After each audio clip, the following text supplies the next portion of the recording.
Good morning, sir. I am examinee number 01. Nandito po ako para mag-take ng oral and practical exam. Ito po ang aking examination permit. Sir, pwede ko na po bang ayusin ang aking mga gagamitin sa pagmamassage? Okay, go ahead.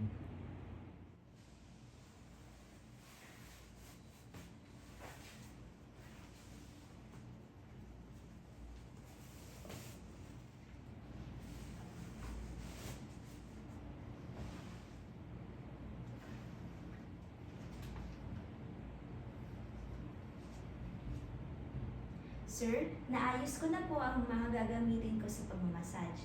Pwede ko na po bang papasukin ang aking client? Okay, go ahead. Good morning, ma'am. Ako po si Joyce. Welcome po sa aming spa. Pwede na po kayong pumasok, ma'am.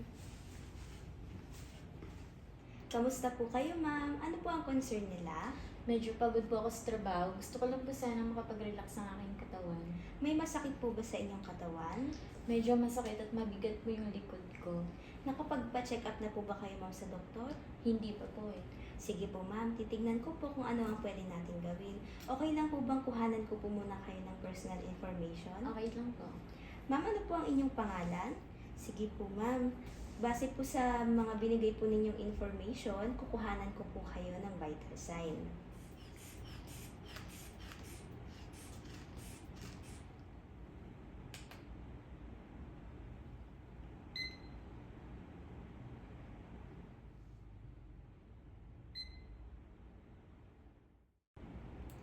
Ma'am, normal naman po ang inyong indicators at katulad po nung sinabi ninyo kanina na masakit ang inyong likod, kayo po ay fit for massage at bibigyan ko po kayo ng treatment. Pwede na po kayong dumapa sa massage table. Okay po.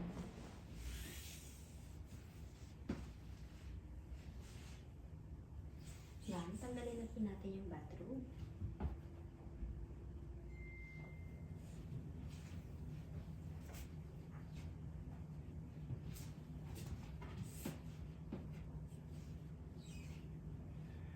Start na po tayo, ma'am.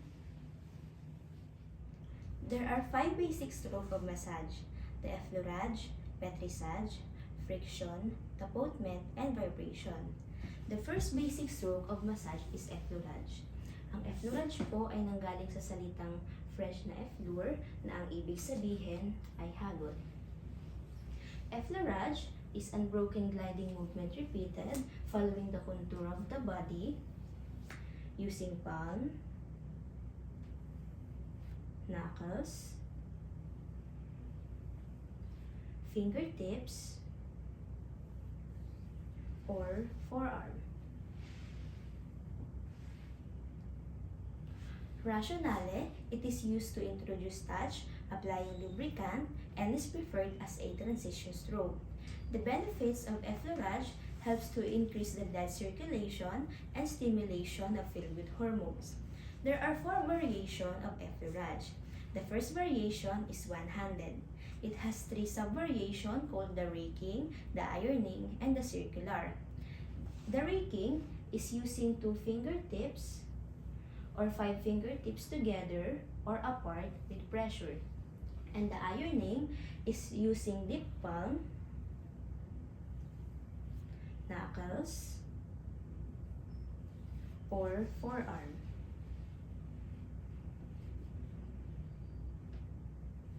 The second variation of effleurage is two-handed.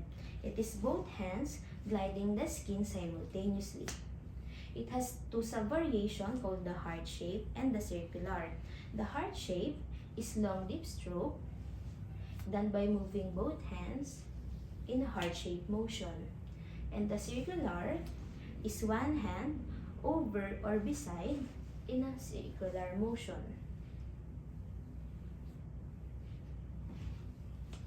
The third variation of effleurage is alternate hand. It has 2 sub-variations called the raking and the circular. The raking is same as one-handed raking but using both hands alternately. And the circular is same as one-handed circular but using both hands alternately.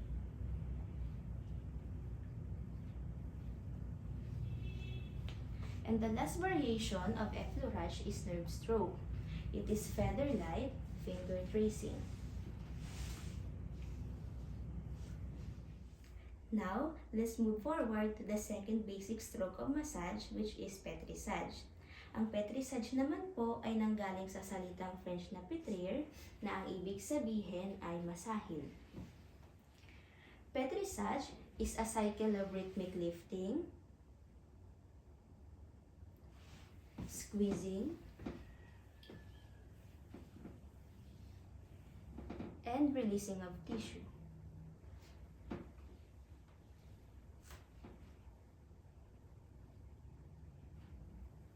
Rationale, the hand is in a C formation while performing the stroke and the focus is lifting the tissue rather than just pinching it. The benefits of pétrissage helps to eliminate the toxin, and strengthen the muscle, and increases the local blood flow. There are 5 variations of pétrissage. The first variation is simple clamp squeeze. The second variation is two-handed. It has 2 sub-variations called the praying hands and the ocean wave. In praying hands, the fingers are interlaced while the palm is squeezing upward.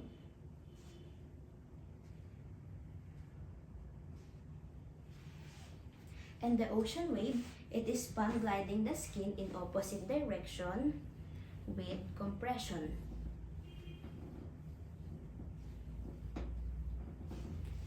Then the third variation of pétrissage is alternate hand.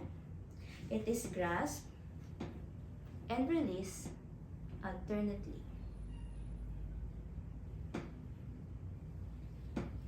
The fourth variation of pétrissage is fouling. It is palm or thumb pressure separating while moving upward. The fifth variation of pétrissage is skin rolling. It is lifting the skin and superficial fascia with no downward force involved. The third basic stroke of massage is friction. Ang friction naman po ay nanggaling sa salitang Latin na fricar or frictio na ang ibig sabihin ay kuskusin. Friction is compressing of tissues in several directions using sliding hands, open palm, fingers,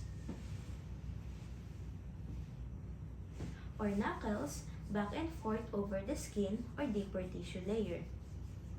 It is usually dry or without oil. Rationale, it is often used to areas that lack muscle bulk and to areas with little or no blood supply. The benefits of friction helps to increase the movement of tissue over one another and it will break down adhesions. There are 6 variations of friction. The first variation is superficial warming. The palm is moving briskly in opposite direction. It is a variation called sewing, which is using the ulnar edge of the hand, gliding around the scapula. The second variation of friction is rolling. It is to hold the limb with open hands, moving back and forth from distal to proximal. The third variation is ringing. It is to grasp firmly while twisting in opposite direction. The fourth variation is muscle fiber. It is fingers movement perpendicular to muscle fibers with moderate to heavy pressure. The fifth variation is chucking. It is same direction as muscles, tendons, or ligamentous fibers, and the fingers or thumb is moving back and forth. The sixth variation of friction is circular. It is small circular movement while gliding over the superficial tissue or underlying tissue. The fourth basic stroke of massage is tapotement. Ang tapotement po ay nanggaling sa salitang French na tapoter na ang ibig sabihin ay tapikin o tambulin. Tapotement is a repetitive staccato striking movement of hand and it is simultaneously or alternately using the ulnar surface of hand, fingertips, open palm, cup palm, or loosely closed fist. Rationale, it may be applied directly on the skin or through a drape while avoiding heavy stroke over the kidneys. And the benefits of tapotement helps to stimulate nerve endings, aids in decongestion, and increases the local blood flow. There are 7 variations of tapotement. The first variation is tapping. It is using fingertips of one or both hands with various speed. It has 3 sub-variations called the punctuation, the pulsing, and the raindrops. The punctuation is known as hard tapping. The pulsing is alternate, deep, light tap. And the raindrops is very light fingertips that taps the skin at different times. The second variation is pincement. In pincement, the skin is lifted by grasping quickly at the point of striking. It has sub-variation called blocking. The skin is lifted slowly and fully at the point of striking. The third variation is cocking. It is using the ulnar edge of the hand with fingers relaxed. It has sub-variation called quacking. It is the strike using the last 3 fingertips producing quacking sound. When done along the muscle, the benefits is relaxation, and when done across the muscle, the benefits is microcontraction. The fourth variation is cupping. It is cup hand and loosens the phlegm in chest cavity, and it may induce coughing. The fifth variation is pounding. It is loose closed fist beating with moderate strength. It has a variation called wrapping that when applied, the palm is down. The sixth variation is clapping. It is both hands striking the skin simultaneously. And the last variation is diffuse, but technically, ang diffuse po ay ginagawa sa tiyan ng ente. For demo purposes, pwede ko po ba itong gawin sa aking tiyan? Go ahead. The last variation of tapotement is diffuse. It is lay palmar surface of skin while striking the back of the hand to diffuse pores, and it is moved across the surface. The fifth basic stroke of massage is vibration. Ang vibration po ay nanggaling sa salitang Latin na vibrio na ang ibig sabihin ng elugin. Vibration is a rapid shaking,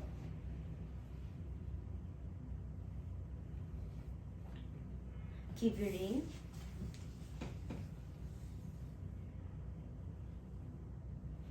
and rocking movements applied with full hand or fingertips. Rationale, when performing vibration correctly, it needs coordination and practice.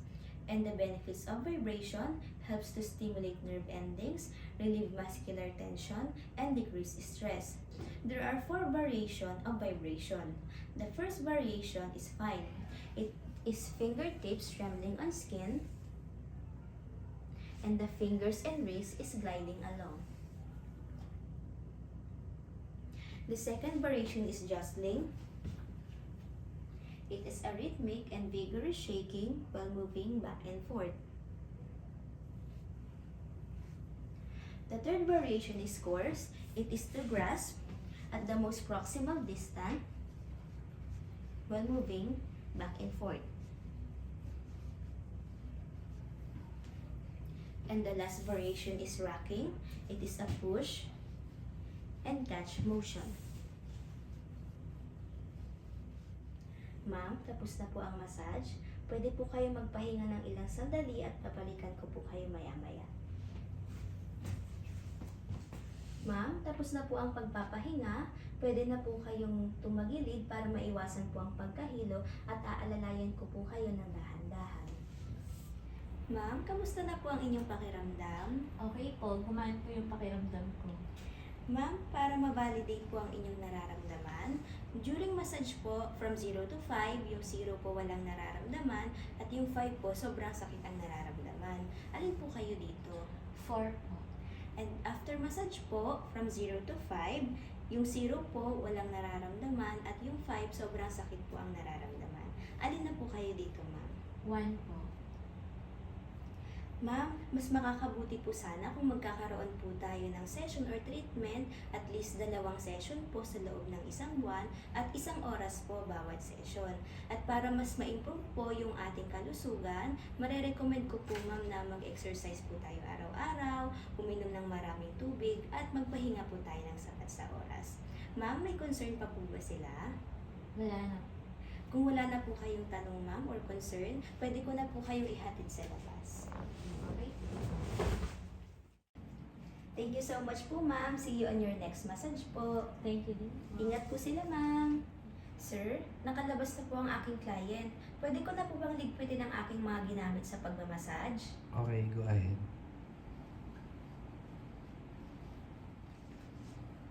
Sir, naligpit ko na po ang aking mga ginamit sa pagmamassage. Pwede na po ba akong lumabas? Okay, go ahead. Thank you so much po.